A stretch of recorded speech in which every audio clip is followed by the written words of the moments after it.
Oh yeah, here we go.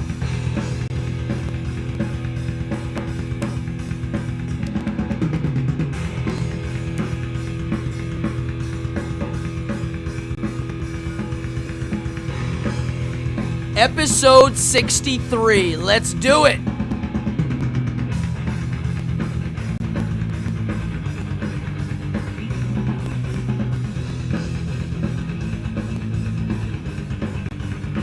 Come on in, folks.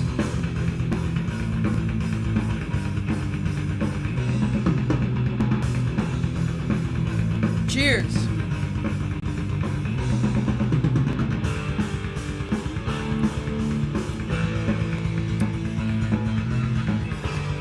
I got something to tell you about this song.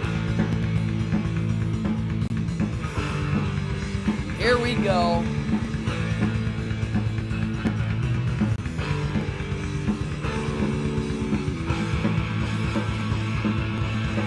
Okay.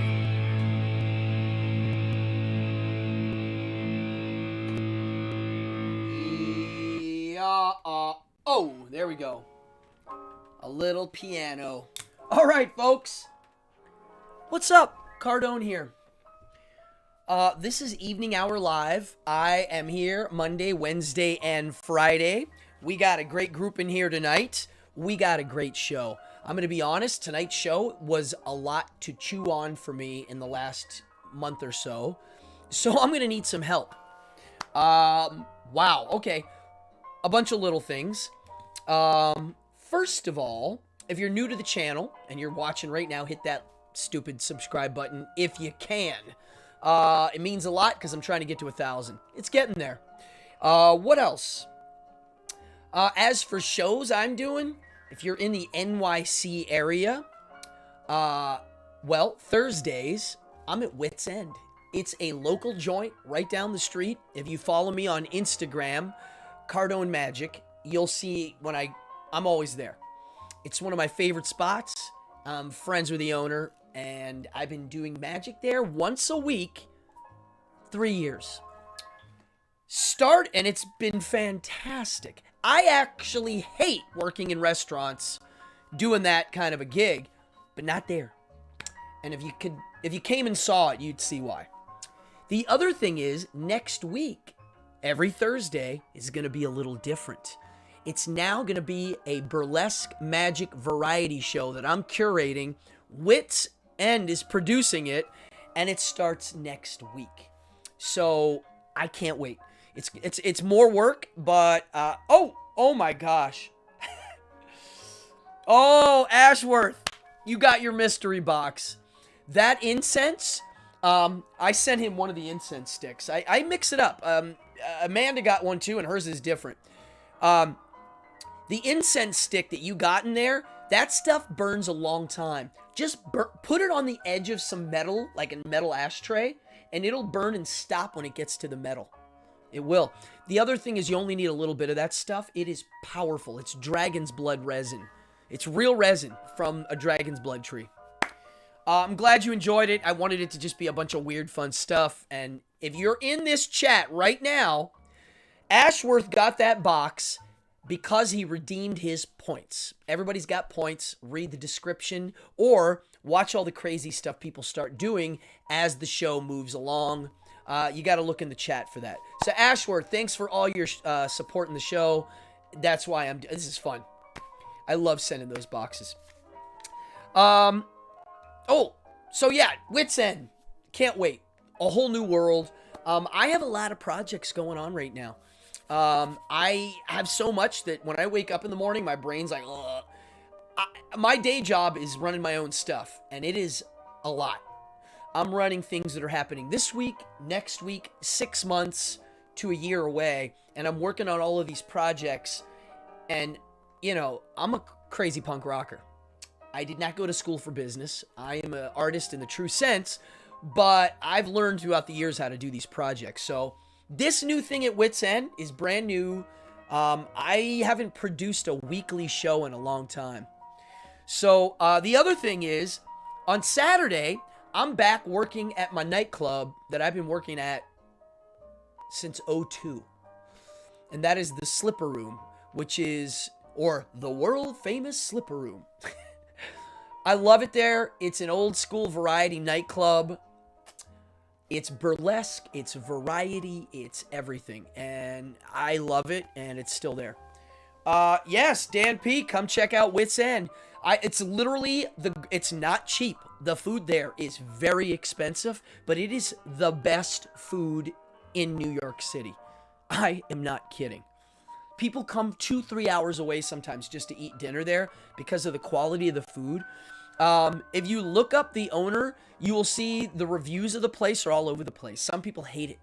The reason why they don't like Wits End is because it's one of those restaurants where if he doesn't like you, he'll tell it to your face while you're eating. His nickname's the Pizza Nazi because they have a pizza menu there. Yeah, that's Wit. I've seen him say and do some of the most outrageously awesome things. He's an amazing human being. He's an artist who makes food. He's really is a food artist. And he knows how to create an ambient place. His restaurant's wacko awesome. So check it out. So Slipper Room, I'm going to be there at least twice a month. Maybe 3, maybe 4 times. We'll see. But if you've ever wanted to see an old school cabaret show, that's it. Go there. There's another place in New York City called The Box. Overrated. And the crowd's not that cool. Yeah. And also, Wits End's at the beach. So if you come here, Dan, you're at the beach. Where are you, Dan? How far are you? He says 2.5. So the food at Wits End is whatever they caught in the ocean that day. They have a regular menu, then they have the special menu. The special menu might have anything from bear to fresh caught tuna steak to I mean it's literally like I don't know. It's all over the place. But he has a pizza menu. Fine pizzas. These little tiny pizzas he whips up. He has ravioli. It's kind of all over the place. It's whatever he whips up. And he's got an amazing staff. So check it out. Another thing, I'm working on my my cards. Nashville, I haven't been in Nashville for a while. I do want to go. I've gigged there, but it's been a while. Oh, you're in Philly. I love Philly. Your Italian neighborhood there is awesome. Oh yeah. So Satanic Playing Cards.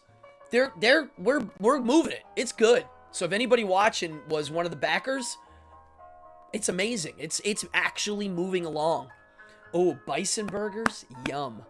And then on top of it, I just got off the phone with somebody. I'm not allowed to say what it's for, but as you know, my band is playing in the fall. We are playing at Webster Hall. Used to be called the Roxy in the old days, in Manhattan, with the Lunatics. They haven't played in 20 years. We haven't played in a few years. It's very exciting. It's a pretty cool venue. It's a really good sized venue. The last time, so Webster Hall's got a great history. It's been there forever. It's known as a nightclub. Oh, Dan, you got a package too. A lot of people got packages. I've performed magic and music at Webster Hall, which is kind of awesome. So I really have a feel for the stage and the vibe. And I've also seen some amazing bands there myself. I got to see Goblin there. Anybody know about Goblin? Goblin is the... they're the guys that did the soundtrack for all the Dario Argento horror films. They did Suspiria. They did Phenomena. What else? Deep Red, Profundo Russo.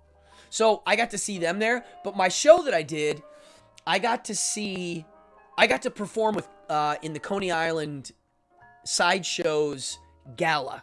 They used to do a really big fancy gala to raise money, and they used to do it at Webster Hall. Now they do it at Coney Island. But I got to do magic there. And the craziest gig is Toilet Boys opened up for Guns N' Roses at Webster Hall. And they literally did the coolest thing. They changed the marquee to say the Ritz, which is when the last time Guns N' Roses played there, it was the Ritz. So in honor of GNR playing there. It might have been their first show in New York. They played a gig there. It's not a big venue. It's, Peter, you might know. How many people does Webster Hall hold? Maybe 1,200? It's like a 1,200 seat venue, I think. When Guns N' Roses played there, it was so crowded, it was obscene. And I remember that night very well. I'll tell a really short story about that, and then we'll get into this show. But yeah, it's not a long story. We played there. I was excited. I mean, we're playing with Guns N' Roses. Yeah. Axl wasn't, he just kind of, I saw him. He wasn't friendly. As I'm sure you're not surprised to hear. Oh, there you go, Peter. You remember the Ritz. And I remember when I walked off stage, it was a great show. The crowd was going nuts. It was fun. I remember I saw two people. The first person I saw when I walked off the stage was Aaron Paul from Breaking Bad. I was like, ah! And then about 2 seconds later, I saw on the side the dude from Walking Dead. Within seconds. And I was a fan of both of those shows. I was like, oh, wow, hey, they just watched me play. And then as I'm walking, I saw this girl that I can't stand because she kind of ripped off one of my songs and used it for a project without permission. And as soon as I saw her, she was like, oh my God, great show. And she was with some dude, and I totally just yelled at her. I had an adrenaline rage. It was like a glory adrenaline rage. I just opened for Guns N' Roses. I just saw two of my favorite actors watching my show, and then I saw somebody I didn't like, so I just was like, ah, you suck. I don't know, it just came out. Weird. One thing I just want to show, and I like to promote things I like. Dan's risking some points. Did you win? Anybody new watching, you'll see people gambling their points in the chat. Everybody has points. If you're on my show, in any way, shape, or form, if you're watching, I still think you have a couple points. You lost them. So this company here is called Manny Yak. And they make iron-ons. And my gods, this is a War of the Gargantuan iron-on. I got that. Japanese Frankenstein. Vincent Price. Actually, this isn't... So Japanese Frankenstein I have coming in the mail. This is the Japanese Frankenstein's clone brother. Obviously, Vincent Price. My other favorite movie monster, Blackula. And Saint Phibes. Dr. Phibes is one of the patron saints of this channel. Now, this Manny Jack has a great little website, or Manny Yak. I'll show you what that is there. Look at that. Manny Yak Monsters. I'm getting this Phantasm one too. So they're really cool. So these are only a few dollars each. And I love making my own junk. So this is right up my alley. And it's cool. It actually came with a little test. And it's so you can try this first before you screw up one of the good ones. Cool idea. All right, folks, let's get into the nitty-gritty. I'm drinking tonight my elixir of health. It's shaved ginger, a half a lemon, and I didn't have any honey, so I just threw a little bit of sugar in there. It's pretty powerful. All right, I got to turn this music off. I can't talk about what I'm going to talk about with that on. So here's the caveat emptor. I am an amateur philosopher. Amateur, meaning I'm just teaching myself. And I read and I watch lectures and I talk to people all the time. And what I'm going to get into tonight, it was a lot to chew on. I've been reading Greek philosophy now nonstop for about 8 months like a freak. And hold on, I'm going to yawn. Ooh. There we go. That's the yawn camera. I actually should make a yawn camera. And the on camera should be Zalthon glaring at everybody. That's my bot. That's the moderator. All right.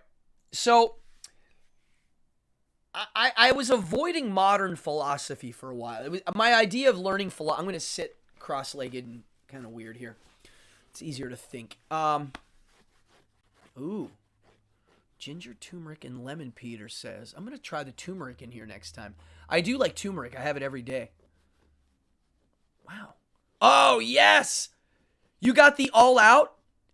Okay, everybody, John, that tries that stuff freaks out. I told my dad about it, and he ordered a case. He's like, I want a case of this stuff. It's wonderful. You can drink beer all day. I thought by learning philosophy, I would start at the beginning. I would go to the Greeks. I'd start with Socrates and Plato and just kind of move through them as time moves forward. I ended up settling quick on the Seneca stuff around his time period just because, I don't know, I like Seneca. And I've been avoiding the modern guys. Nietzsche, Descartes, who else? Oh my gosh. They're all on the tip of my tongue. So I'm going to start something where when I yawn, something happens. Like, I give away points. I don't know. Some sort of system. I hate yawning on this show. It has to do with, like, some days I'm yawny. Some days I'm not. It depends. So eventually I started looking at some of these modern dudes just because their names pop up in a lot of the articles I'm reading. And Nietzsche, I know, Friedrich Nietzsche. Friedrich Nietzsche, I always knew about him. I knew some of his famous things that he said or meant. And I knew I had many alignments with him. I agreed on many things. And I really started looking into it. So I started reading, I've been reading Beyond Good and Evil, The Antichrist. I started going through them, and philosophy's hard for me because I want to bounce around a lot. It's hard for me to read one thing because a lot of these things are referring to other things. That's why it's fun. That's why this philosophy game is kind of... Now, Sharky, what's up, Sharky? How was your dinner? And so I finally got to Nietzsche. Oh, shit. If tonight was a yawn thing, I would be putting money in the jar. So I decided to do one tonight on Nietzsche because of a few ideas in my head. I'm telling you this now because I need help. I need people tonight. I'm going to drink some water now. That's what I need. If you hear me say something that doesn't make sense, or I'm on the wrong path of it, or please let me know and comment all night. I know we have some Nietzsche fans in here, and I can't wait to see what they write. Okay, that's on my list, Talon. God is dead is the phrase I first heard proclaimed by him. Wow, someone just... Oh, look at this! Jason just did the slot machine and 1 points. I love it. Amazing. So, there's another way to get a lot of points. Because he only risked 17, and he got 3 diamonds. So, cheers. It's a virtual casino. So, just quickly, Nietzsche, he's a German guy. He 1844 to 1900.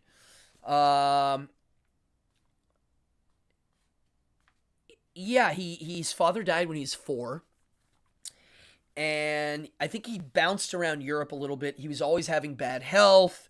And when he was in his 10 years before he died, I guess what happened was, will to power, God is dead. That's what we're going to be talking tonight about, Peter. Both of those. He saw a horse getting flogged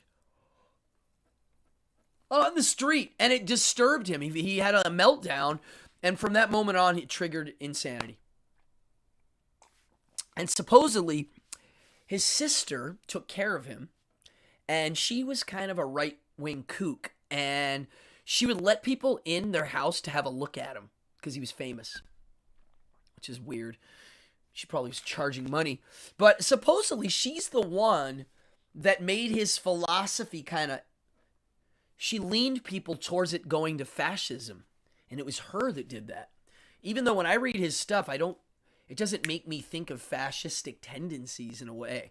So, but I mean, I can see how it would be bent into that, just like anything. But to me, it's not that at all. Yeah, so that's a little breakdown of his little history. And I named tonight's show, I wanted it to be called, where is it? There it is. Nietzsche and the Yes-No Game. Now, what is this yes-no concept? Let's start with that. My understanding of it is this. Instead of yes-no, you could say attraction or aversion. Your preference. Okay? And the things we say no to, okay, so that's what it is. We've got yes, we've got no. Yes meaning things we're attracted to, yes. Things that we're not attracted to, no. And Nietzsche thought the things that we say no to, they don't necessarily go away. And the things that we say yes to don't necessarily stick around. They're not permanent. And so that they're always changing. And how you might answer might change next week, might change in an hour, might change in a year. Your preferences might be flipping around too. You don't know. And he thought this kind of brain is setting you up for real suffering because you're going to be doing this. And it's almost like, so then he thought, how do you fix that? What do you do? All right, so he notices this. Happy is yes, sad is no. And that happy, sad thing is not in your control. So Nietzsche's like, hey, what's up, Lilith? So Nietzsche is, his answer to it is, ironically, kind of like the Stoics saying, amor fati. Just pick one and go for it. Accept your fate. If you're going to be on the yes side of things, yes, just stay there. And take with that the suffering that comes with it. And the joy. And if you're going to go the no side of things, then just, that's it. And we'll talk about some of the more meaning behind those two. In his world, Dionysus, the god, metaphorically, was the yes. He was like, give it to me. I want the suffering. I want the pleasure. I want it all. I'm gonna live by this, even though I know it's probably going to cause problems. And the big J, meaning Jesus, and Christian morality, that's the no. And I think from what I'm gathering, he thought Christ was great for himself, meaning the only true Christian ever was the historical Jesus. And you know how I think about the historical Jesus. I don't think he was historical, which at the time Nietzsche was around, I don't think they talked about that. They didn't, I don't know if he thought that. I think he actually thought Jesus was historical. I'm curious of what he would have thought, knowing what we know now about some of this stuff. So, that's the yes-no concept I was digging into. It's like a collision of values when you're living in these both worlds. You know, you lean to the Dionysus side, and then you go to the Jesus side, and you're like, ugh, ugh, ugh. It's kind of like, I've heard this, this is a weird analogy, but let me know if this makes sense. If you have a dog, let's say you have 3 dogs, and you're the boss. If the dogs aren't behaving, it's usually because there's no alpha in their pack. And one of the techniques of teaching dogs, that's one idea of the Superman talent. We're going to go into that. I want to go into that for a second, because if you look at it, if he thinks everybody should be that, then yes, it is fascistic. It's also solopistic, thinking it's for everybody. But I look at the Superman as it's not for everybody. Okay. So, imagine training dogs where there's no alpha. They don't know who the alpha is. The dog's like, are you the alpha? And he bites his buddy. And he's like, no, it's me. Is it you? It's clearly not the owner. Once the owner establishes he's the alpha, the dogs chill out. Why? Because they figured out which side of that yes-no thing they're on. It's very clear. They're just going to follow the rules. I don't know if that analogy made sense. That's why when they train dogs, one of the ways to do it is that the owner, he eats food before he feeds the dog. He literally makes the dog sit and watch him eat, then he feeds the dog. If he walks in a room and the dog goes in first, you take the dog, you slide him out, and you go, I go first.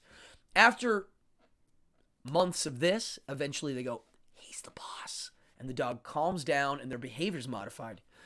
I've done a little research on it. I don't own a dog now. I have owned dogs before. The dog breeds that I have owned weren't the smart ones. I had a couple pugs that were awesome, but they're not the kind you can train to do a lot. So wouldn't know. Okay. So this yes-no thing triggered my brain to just start really digging deep. And the concept, all right, now let's go into the Dionysus thing.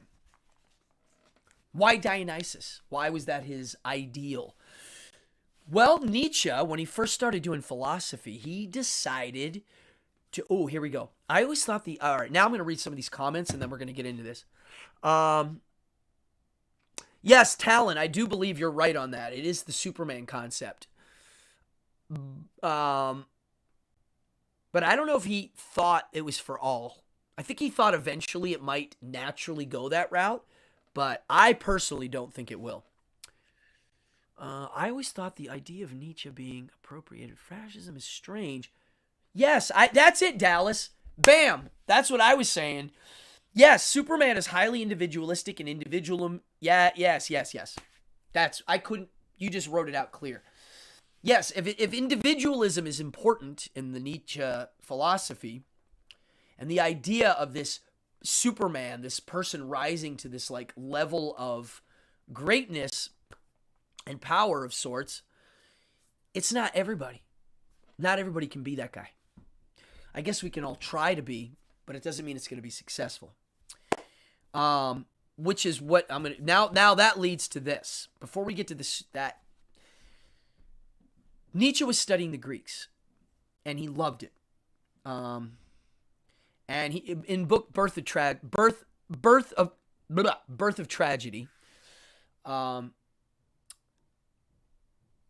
he thought that the Greek tragedy...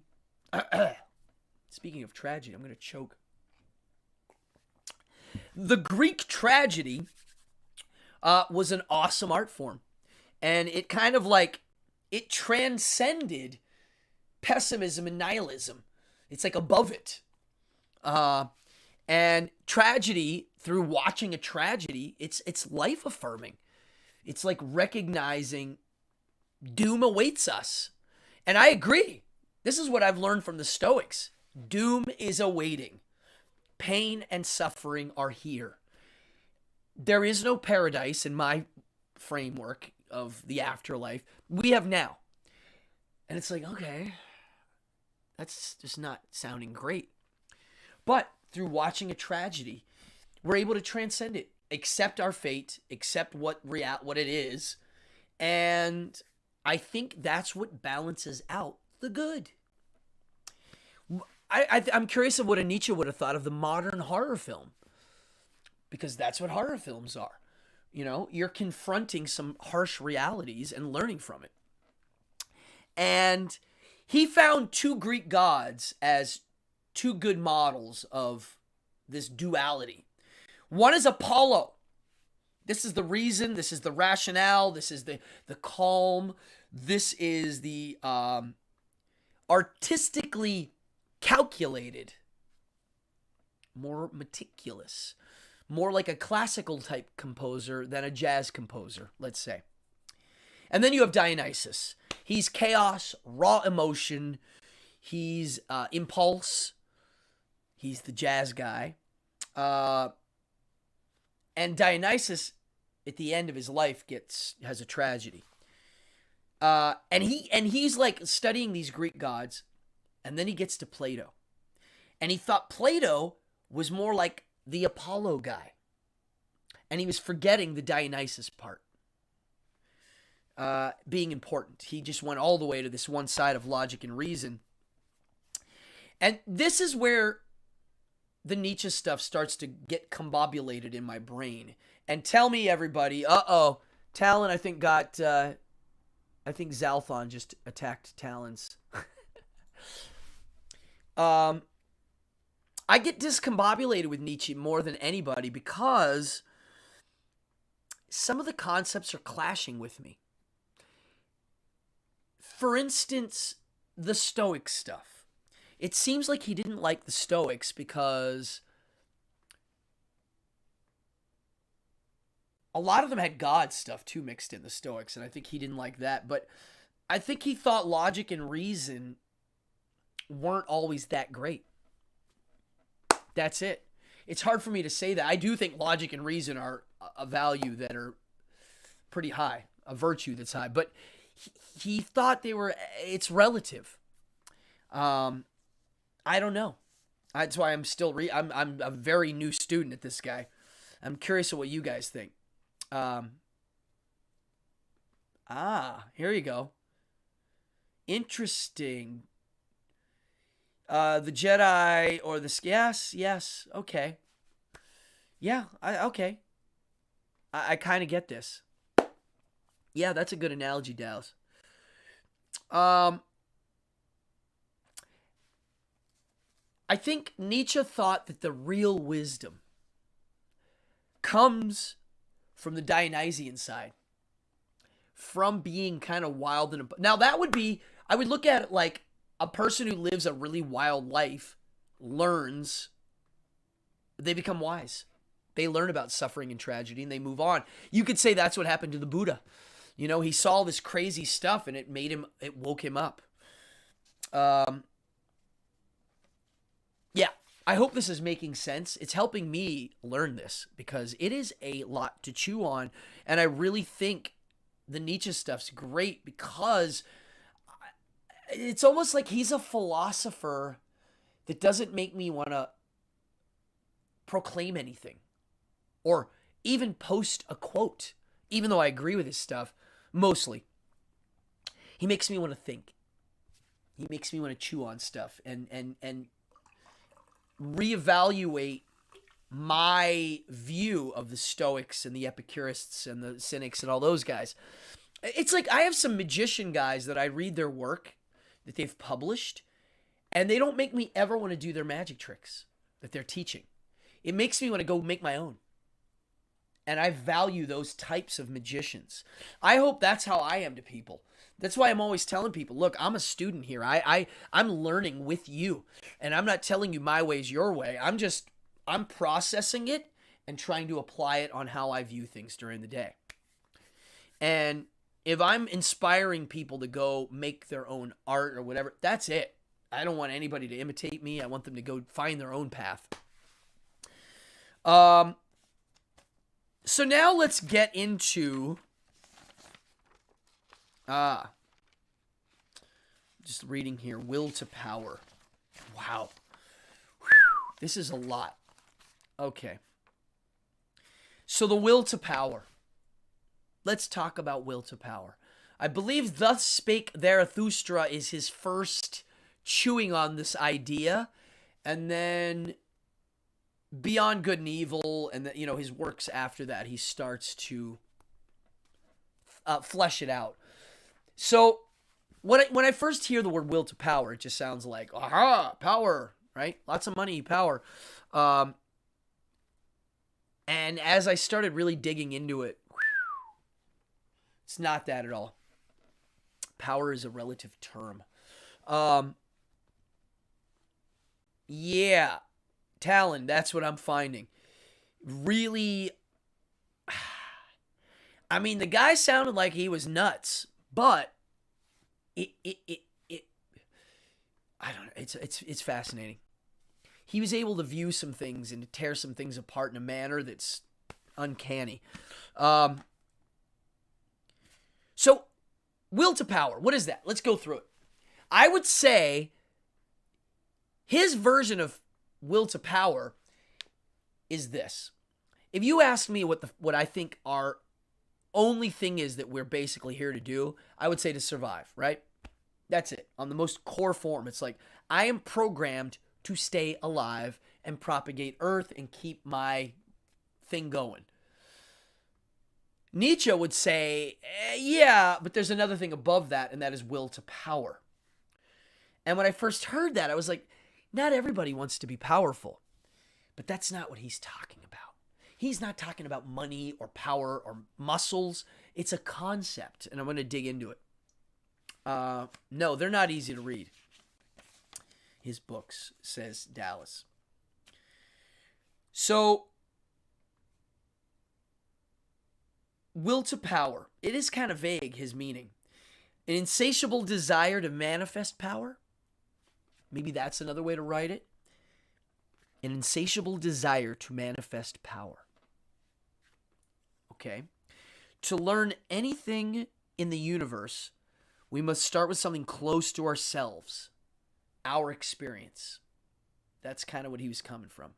If we're going to learn anything, you just got to start with your facilities here, your senses, your eyes and ears, and this is what your observing tools are, and your heart and your desires. That's what he was doing. He's like, let's get in here. Before we get out here, let's start here. Desires and passions are only the only real that we have. Our impulses that's all we have. He's literally going through what I've been talking about on how our brains work, the deterministic thing that our brains do, and our chemicals. It's all we have. Thinking is... So our thinking is only a relation of these impulses to one another, right? And this concept of will to power would be this. It's almost like the Stoics saying, live according to your nature. It's plants, when they're doing their thing, they're doing their thing. That's their will to power. Animals too. It's just us, it's a lot more complex and weird because of our neocortex, our brain. And you are as you go. As you do your thing, that's your will to power.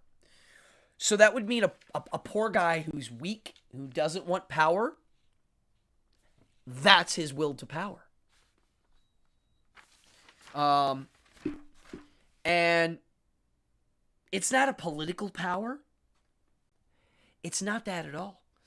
And I thoughts on this.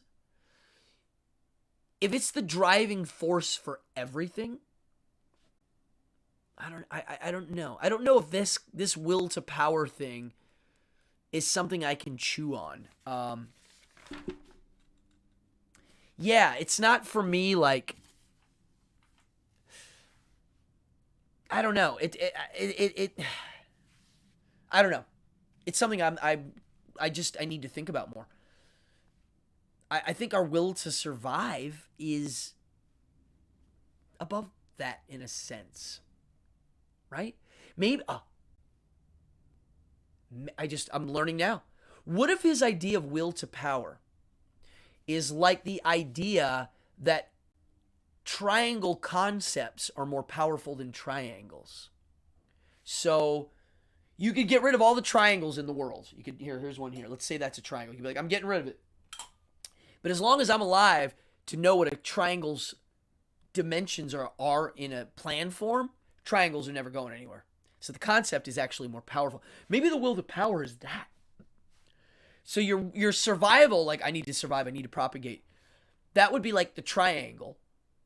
And the will to power is the concept above that. That's it, maybe.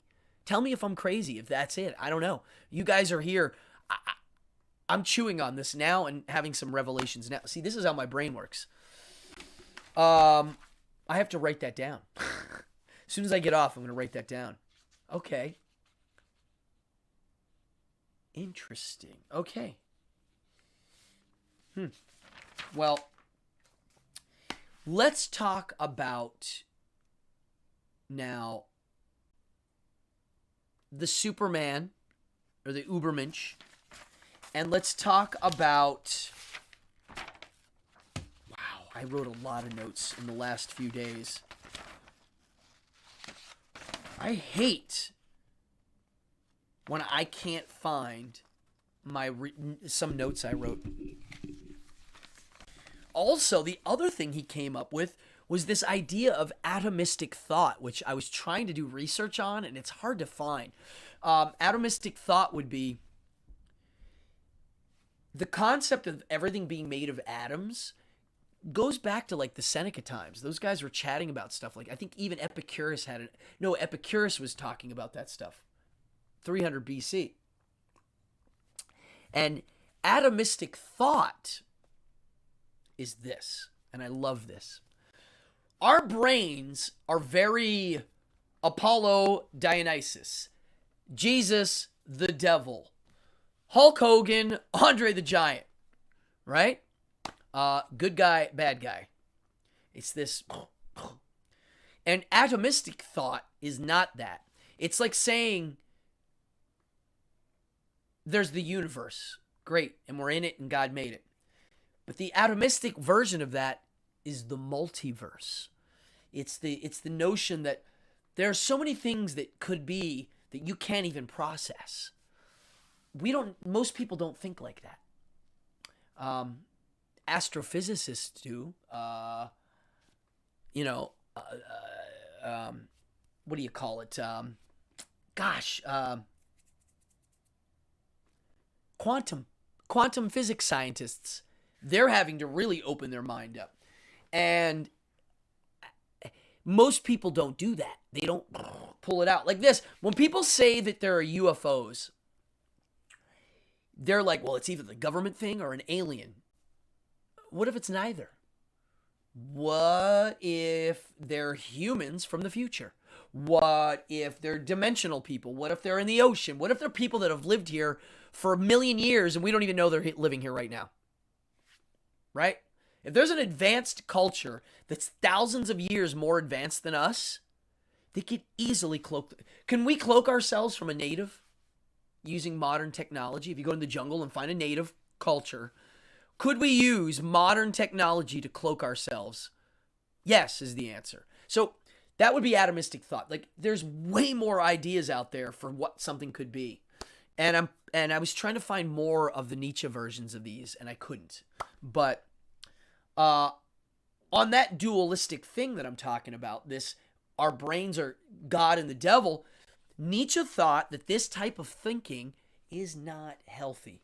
And that's why God is dead. But not only is he said God's dead, most intellectuals don't buy into this notion of a supreme deity going, ooh, I'm going to help you, and I'm going to make your life a miserable hell because you don't believe in me. That's it. Torture and suffering for eternity because you're not kissing my ass. There are a lot of free thinkers that early on were like, that's obviously a man-made idea. Or did we evolve to be like that? It's not a man-made idea. Meaning the names of the gods are man-made, but maybe we're like chemically supposed to be doing that. Some of us don't, some of us do. In that world of this dualistic weird thought, and the free thinkers were like, we're done with that. The problem is the shadow of monotheistic Abrahamic religion is there. It's big. It's still there. So you can get rid of it, but it's still there. Look at how many like modern free thinkers there are that are still religious. Jordan Peterson. Now, a lot of the things he talks about, I can get behind, but then when he talks about theistic stuff, I'm like, huh? Gosh, the way he talks about it gives me a headache. It's this weird loop he does. Atomistic thought is basically every whole is made up of many parts. Yeah. It's made up of all these things. Yeah. Yes. That's it. There's all these little parts that make up this whole thing. But what if the whole thing also has other parts behind it? You know, it's way more detailed than anybody could imagine. So this idea of there's a shadow cast over everything of this monotheistic idea, he thought that that philosophy that's been propagated over the years was a slave type philosophy, a slave morality of sorts, and not good. Not good. Because, oh, here we go. Is this the part? My God, I made notes that I wanted to read, and I can't find them. Hold on, I'll find them. Yeah, democracy, socialism, those all come from like an egalitarian Christian value. And, all right, here we go. No Greek trauma. We did that. Damn it. I'm missing my notes. Oh, here we go. Mi perdonada. Are you kidding me? How did I lose all of these awesome notes? No. It's not here. It's okay. I'm good at this. Oh, wait. No, that's not it. I literally have like 20 notes here, and I don't know where the heck This is why I usually rewrite my notes before these shows.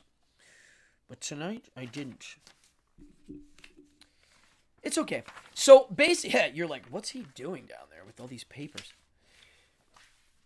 So, the concept is this. That mentality is based on resentments. Like, life is suffering, and you're going to resent it, but you're going to get a paradise in the afterlife. And he thought that was bad. I think it's a bad way to live. But my philosophy that I live by, I don't think my way is the highway. For instance, it's odd how others intelligent people can believe in a religion in a literal, yeah, well, so that concept, Peter, of like really smart people buying into a religious doctrine that's like clearly not logical, Nietzsche would have said, yeah, illogical things we do. I also think we are literally hardwired, which is I did that show about the God part of the brain, to buy into these concepts. It helps us survive. And that's why this Nietzsche mentality I like. I really think it's more of how I think. Do I think the whole world should follow this philosophy? No, I don't. I don't think they can handle it. I don't believe everybody's equal on that term. To me, equality of how much this can do, and it's clearly not equal. Some of the concepts we're talking about tonight, I have witnessed people, smart people, when I mention them, they get irritated, angry, change the subject. They feel insulted by just me mentioning them. That's clearly a chemical thing. Modern day SJW types are closer to slave morality and Christian. Yes! Okay. Wow. All right. I've been noticing that where the new liberal type literally has a mentality that leans towards a creationist type mentality that they normally wouldn't maybe like. Yes, they're doing some loops, logical loops, where they'll deny science here, but not deny science here. They're doing some weird loopy loops. And I'm like, wow, that sounds a little bit like how a creationist would respond. Interesting. Catholic guilt is a real thing. Well, I got rid of my Catholic guilt early. Actually, did I ever feel guilty? I remember at an early age being told I should feel guilty. And I was told that when I first went to my first confession in church, I was like, I don't have anything to confess. I think I was 8 years old. I didn't need to steal cookies. I didn't need to cheat on a test. I didn't need to lie, but they told me to make something up. I was like, huh? They're like, yeah, make it up. Just tell them you were disobeyed your parents. I was like, but I didn't really disobey them. Like, being told to make it up, I felt guilty not having guilt. And that's when I knew I was done. And that, to me, is what the Superman that Nietzsche was going for, was that. Ditching all of these things. Like, that's clearly silly. And rising above.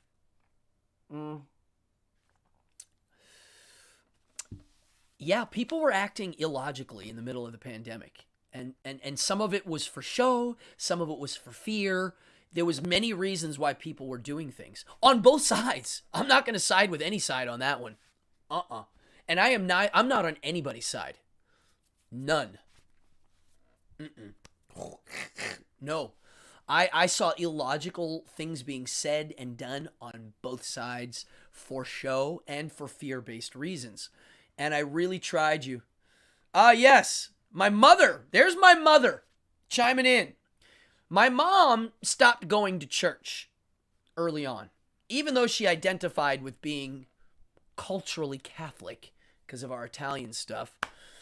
She was the one that was like, yeah, you don't have any sin. I think, Mom, didn't you tell one of the Monsignor to go away because he was bugging you about something?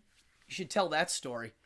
Yeah, I mean, dude, our family, and I'm not going to get into details, my mom knows, we've had family members that, had some sexual problems with the priests. So it's in our own family, and yet people still give them money, which is baffling. Yes, I agree, Peter. Yes. Okay. Peter. Yes. When I first heard Jordan Peterson apply some of his logic to certain debates, I was like, I like this guy. He has some interesting notions. But when I heard him talk about religion, I was like, wow, not what I thought.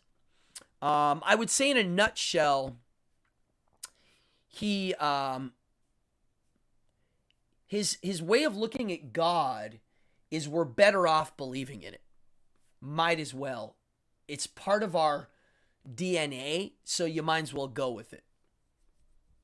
I would actually say to him, yes, do it. Go believe in your God. Believe me out of it. Because I can't do that. I tried. It doesn't work. And so that's is where some people do this, some people do that. That's why I don't. Yeah, my mom told a priest to leave the house. There you go. Be gone, priest. I just noticed at an early age something was rotten in the state of Denmark, or Rome, I should say, and that would be the Vatican and what it did and the ideas it promoted. I always tell people my version of God is dead is also like Nietzsche. I don't believe in a supernatural deity dictating things at all. And I do, and the people that will say there's some stuff in the Bible that's worthy of paying attention to, I don't think so. I disagree. The modern politically. Well, you're right. Yeah, people are. Everybody wants their 15 minutes of fame now. What about me? What about me? What about me? This is why I don't like the hate crime stuff, because hate crime has a hierarchy.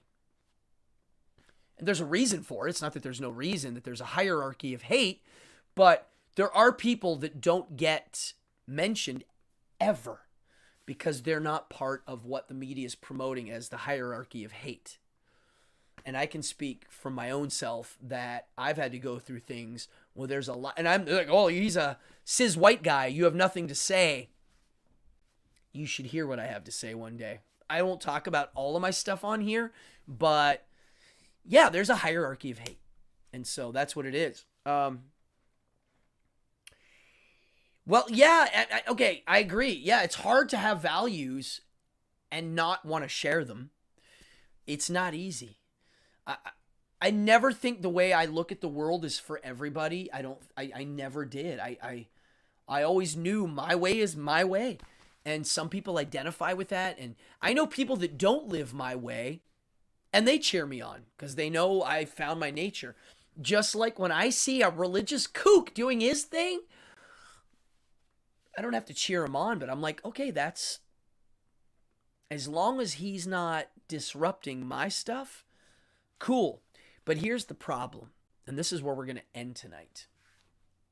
If somebody believes in supernatural deities coming from outer space, dictating things on Earth, and there are books and charts and graphs that prove it and show it,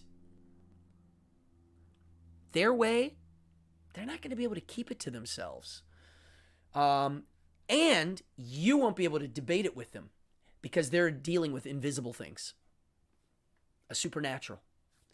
And to me, that's a problem. I would say monotheism is the that makes it really bad. If you have polytheism, it's not great, but at least there's lots of different characters involved and a little room for debate. When it's one way or the highway, That's why Islam to me is frightening. The word Islam means subservience. It literally means that. So if you're a Muslim guy watching this, and I know I have some Muslim people that watch this show, I have Muslim friends. I want them to know that that philosophy coming from a political warlord situation, I don't groove with it. The whole him being a prophet and the magic rock and the fact that it's about subservience, not my thing. Never was, never will be. And if that is a philosophy that someone holds dear to their heart, it's a little hard to keep it out of the political spectrum. That's the problem. And that's the thing I'm always chewing on. And I'm curious, I would love to have a chat with Nietzsche on this one. This is the stuff, I don't know if he wrote about this, or this is just stuff I'm coming up with now. See, this is what he did to me. He's making me re-chew all of these notions I have in my head.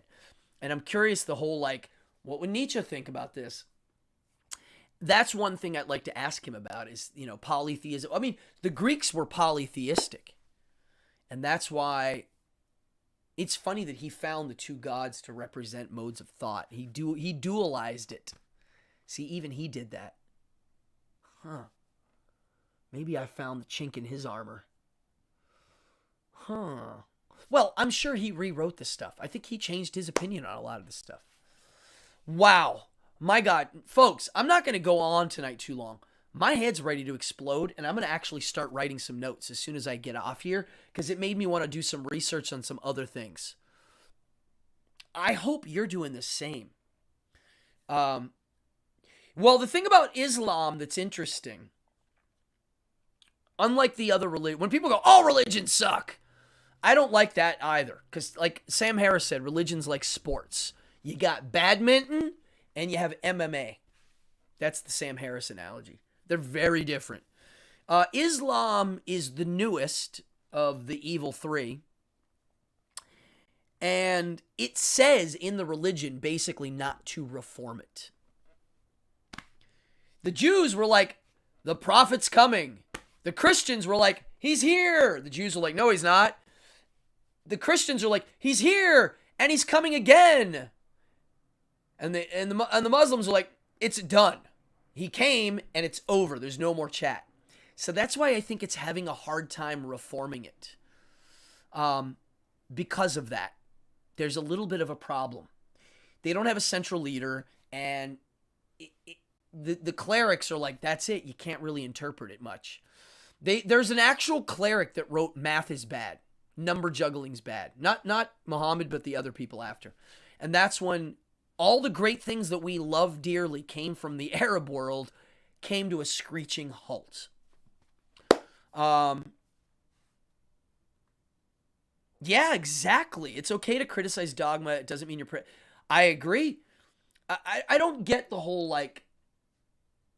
Okay, is it okay to criticize culture? That's the question.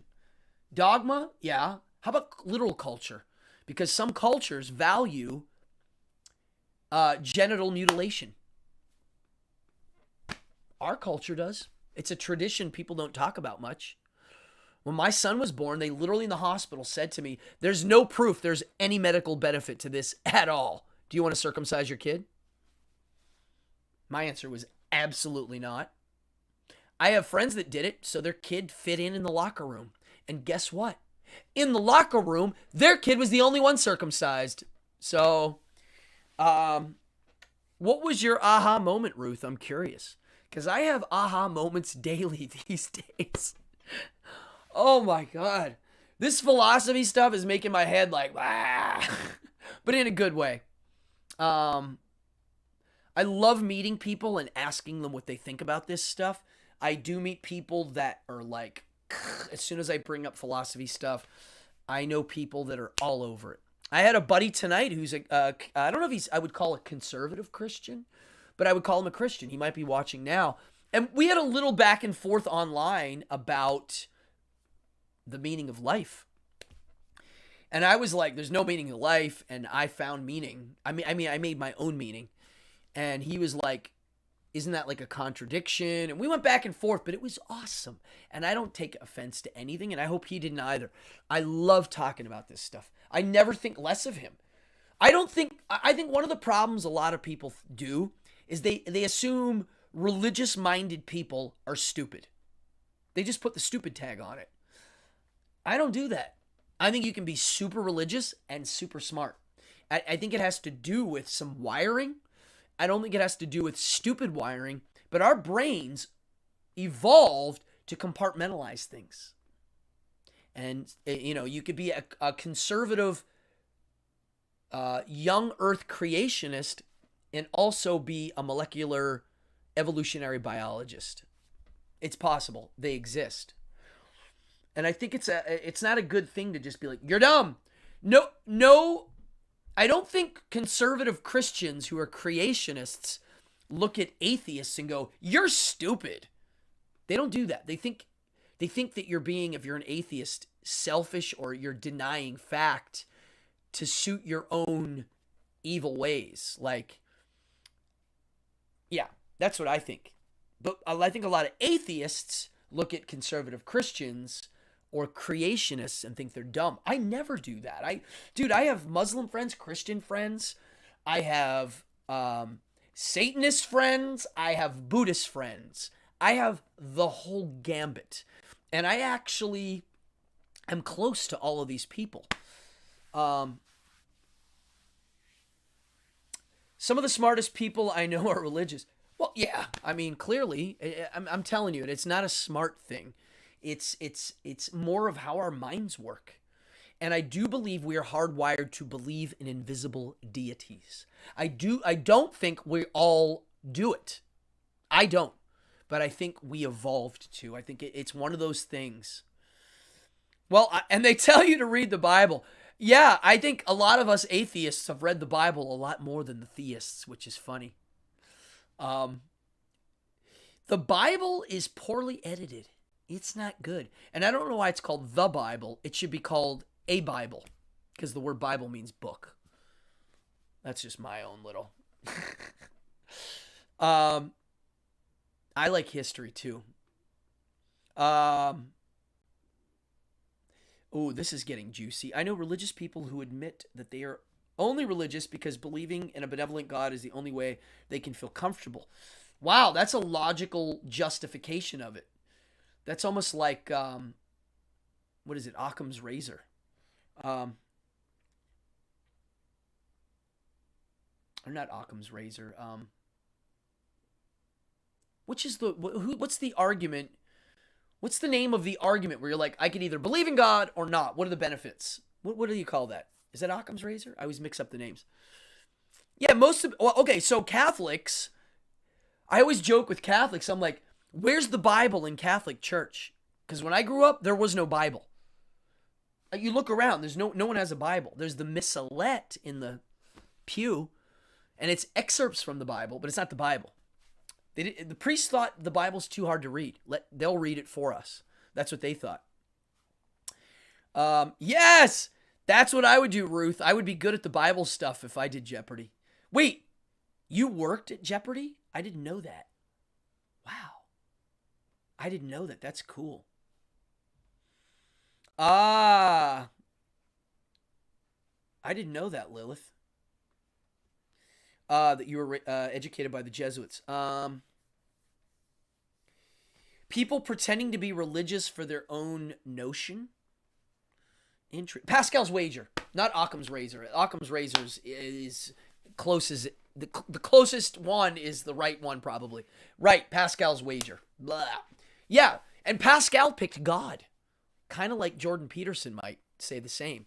He's like, well, if God's real, then I better believe in him, because if he's not real and I die, it doesn't matter. So I might as well believe in him in case he is real.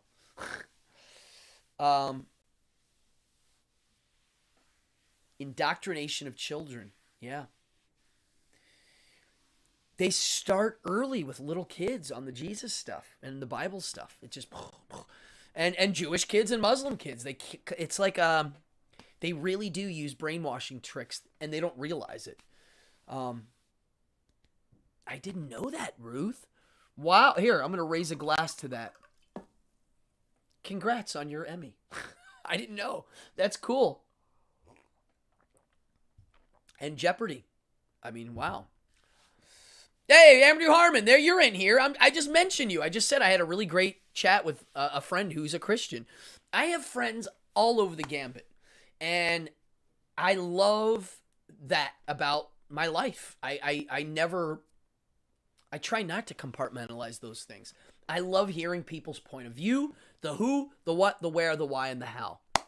I love doing, when I meet people that are religious, I just ask them why they believe certain things and why they don't believe in certain things, and that's it. Wow. Somebody just mentioned, is it true that they found baby skeletons in the basement of a Catholic church in Altoona? That I don't know, but it wouldn't shock me. I grew up in a Catholic family that definitely hid stuff. Things were hidden.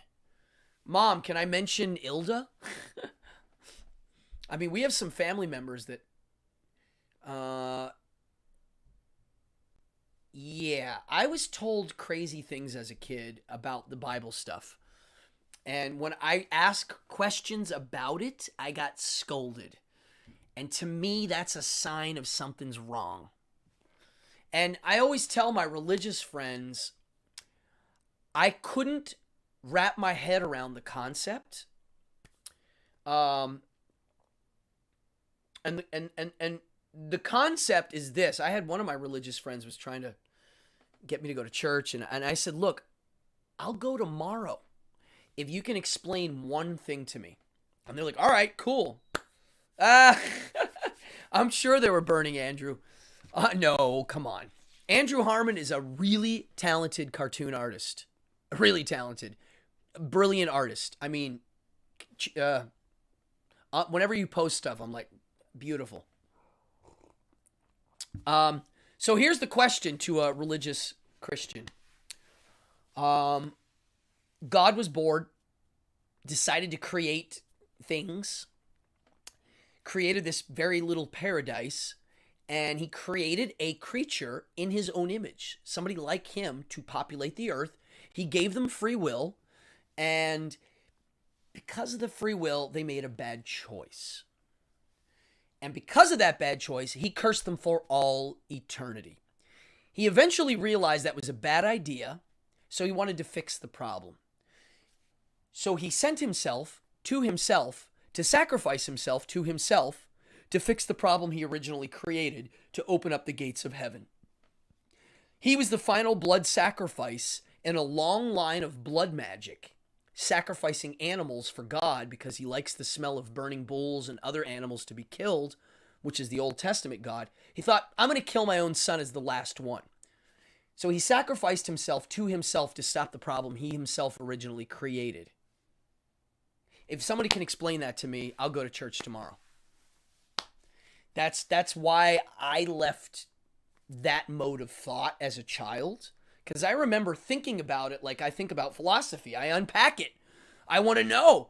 And it didn't lead anywhere. Not like when I read Seneca or Nietzsche. It's making me ask more questions and dig into my own stuff. That mode of thought, it was a mode of thought that stopped all things. It was like, stop. It didn't open new things. It stopped them. And I think that's what Nietzsche is getting at in his writing. Now, I don't think that is bad for everybody. I don't. I'll never say that it's bad for everybody. It's bad for me. I feel when I'm in that mode of... I don't know what it's like to be in that mode of... I've tried. Well, I grew up in it. I saw it. Now, some people would say, you grew up Catholic, that's not Christian, Bob. All right, whatever. Whatever it is, it's still there. The main core tenets of some sort of subservience to this higher power.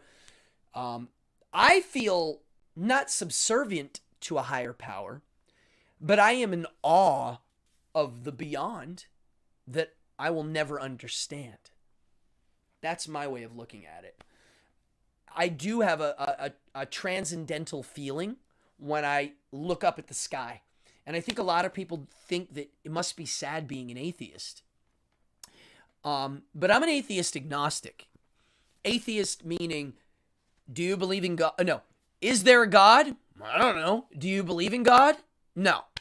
I don't believe there's a deity. And that word God, too big.